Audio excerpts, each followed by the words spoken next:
Hi, Warriors. How's everyone doing today? We had a new high in gold and silver. And again, I want to stress how important it is to take partial profits. So yesterday, when I came in the morning, I had this big break of, 70, 80 cents. It was, one big down candle. Here it was. Okay. So, I booked it on the first blue candle and that was 70 cents. And then I went to BE stops, which got taken out today. But can you imagine if you didn't learn how to take partials and you were up big on a silver trade and you just let your stop in there, you didn't manage a trade, you didn't take partials, and you ended up losing after, having silver move a buck your way. So I took partials on the gold short that I also put out earlier this morning.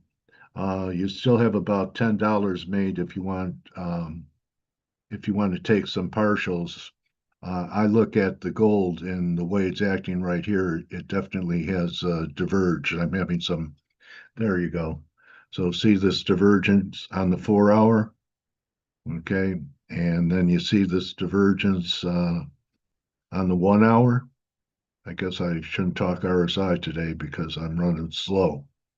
But trust me, you had divergence here on the 1 hour. Could make another run up here, but I'm going to be persistent and continue to probe it.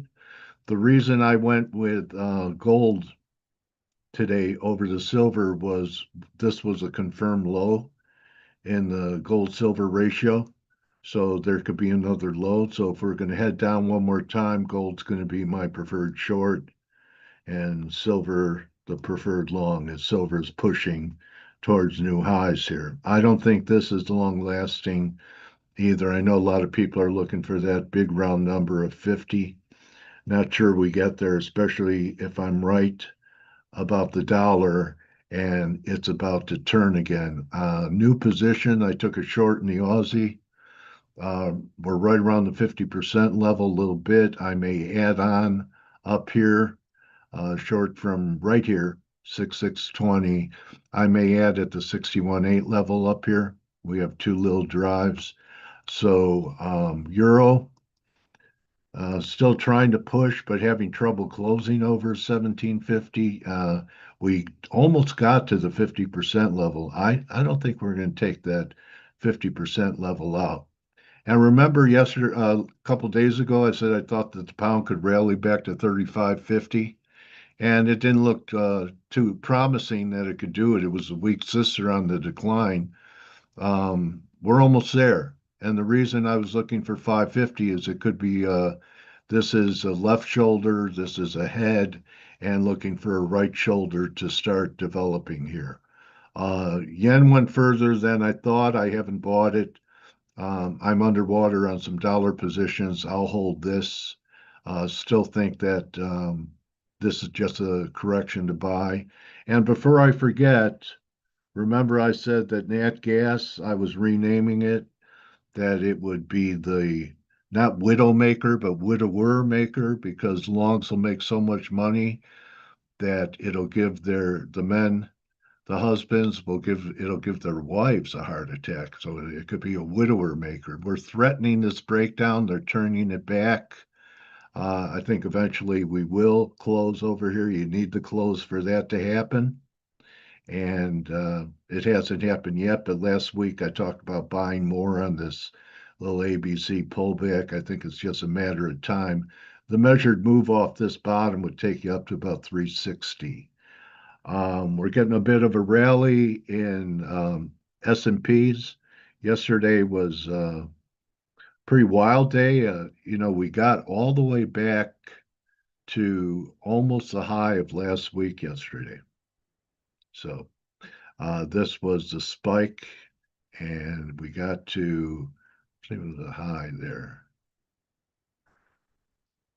I think 67, 67.02. And the stops, after taking partials, and yesterday when we were here, I said, I think you should take partials. You had 30 handles. So there again, if you don't take partials, I'd be right back. I sold them at 90. I'd have 10. 10 handles right now. It's going to make the difference of whether you have a career in trading or not if you learn how to take partial profits. It's that important. So we'll see. Looks like it wants to make another run. The first thing for it to do something wrong would be get back under 640, which it tagged yesterday, and then of course back under 580. Nasdaq actually looks a little, well, not today. Looked a little weaker, but Russell continues to drag. I don't see a new high coming in the Russell anytime soon. Perhaps what we have is this first wave down for A, and then we're going to have A, B, C, and even if the S&Ps make new highs and Nasdaq, I don't think the Russell will. I also wanted to talk about yields. I may have been wrong. We're getting a pretty good candle here off the weak jobs number, and the 10-year is pulling back. Still 4% is the bull bear line for me. Maybe this still is just an ABC. We have some more news here this week. But when you think about it, if the shutdown lasts and there's more layoffs, it could exacerbate the weakness that we're already seeing. I do want to talk about a little bit about the SOFR rate and the repo market. There are some issues with it. The SOFR rate has been climbing because there's an issue with liquidity between the banks. In fact, the banks yesterday put in a pretty negative day. So maybe they're beginning to notice that the rest of the market really doesn't pay attention to esoteric things like that. But the banks are starting to act like there could be some kind of problem here. Let me find this. Google. Huh.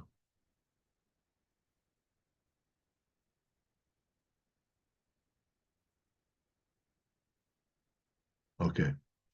XLF down again today, but coming back. But Bank of America took it on the chin.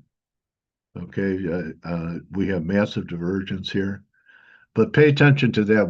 And the thing that's happening there is there's a dollar shortage. So people are bidding for dollars. Banks are bidding for dollars. It's not a euro shortage. It's not a cable shortage. It's not an Aussie shortage. It's a dollar shortage. Everyone's really poo-pooing, the Fed will add liquidity, this and that. And the last time this happened, we lost SVB banks. So, I just want to show you guys how the banking part of the Russell even looks worse than the Russell. A symbol is KRE. So it's the S&P Regional Bank ETF. So look at this. So there might be some problems with the plumbing. Okay, it's looking a bit heavy here. Maybe it's going to threaten this whole uptrend from April. We'll see. Let me get a trend line here. All right. Yeah, you draw a trend line, it's already broken down. You draw that, you draw that.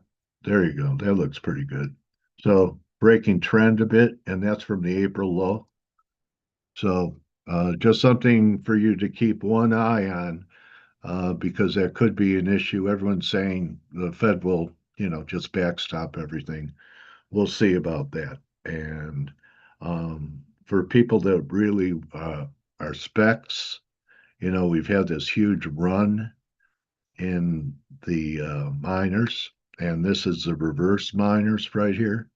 So you can see on the daily, the momentum, just like in gold and silver and the miners, on the daily, it's diverging, but not at a good level. But there could be a pretty good correction coming here in the miners. You can see here's one, here's two, here's three. So something to keep an eye out for because it's been a huge move from 24 to 10, 14.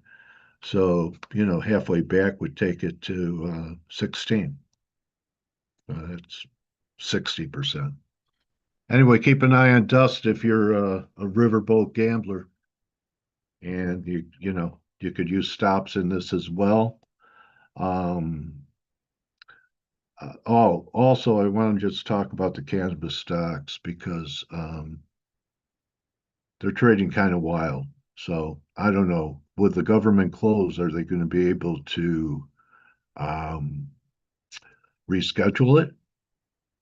Or is there going to be some doubt and this is a lower high and it takes us back down to 350, 61.8, or even 290 on the fact that it may not get done with the government shutdown? And they were selling off Uber yesterday because, if there's a government shutdown and people all over the country aren't going back to work, um, they're not taking Ubers. And, something else I've noticed about Uber is they have ads running in California. And I've seen this before, although it's up pretty good today. So had a bad down day yesterday and looks like it's gotten it all back. But I tell you, it's really been a grinder. So maybe it wants a 3. I thought maybe we'd pull back. So that's not happening. And we know NVIDIA tried new highs yesterday and diverged. Anyway, I'm pretty mixed, but I know the levels where things will turn bad again in the S&Ps. And keep an eye on that Nat Gas. You should have some nice profits on that. And let's see if today might be the high for a while in gold. See what the day is. It's still higher on the day. What we need is not for it to be up 30 and then pull back and still being up 14. What we need is for gold to be up one day like this. See the candle? And end up with a red candle. Okay. Closing that would be a true reversal day. So never know. It's still early. We'll see if we get one. That's why I held on to a piece just in case. But I believe the lesson today is if you don't take partials, your P&L is going to get ripped apart. And then you only have a partial account instead of a whole account. So don't just count your pips, count your blessings.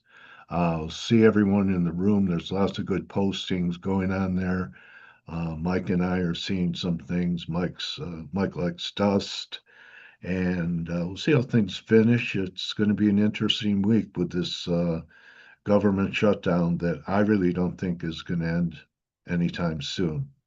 And the longer the duration, the more nervous people will get. Not until it affects their wallets. Okay, they're not getting checks, they're not getting paid. And, there you're talking about, especially, I'm not even sure would people get Social Security checks during a government shutdown.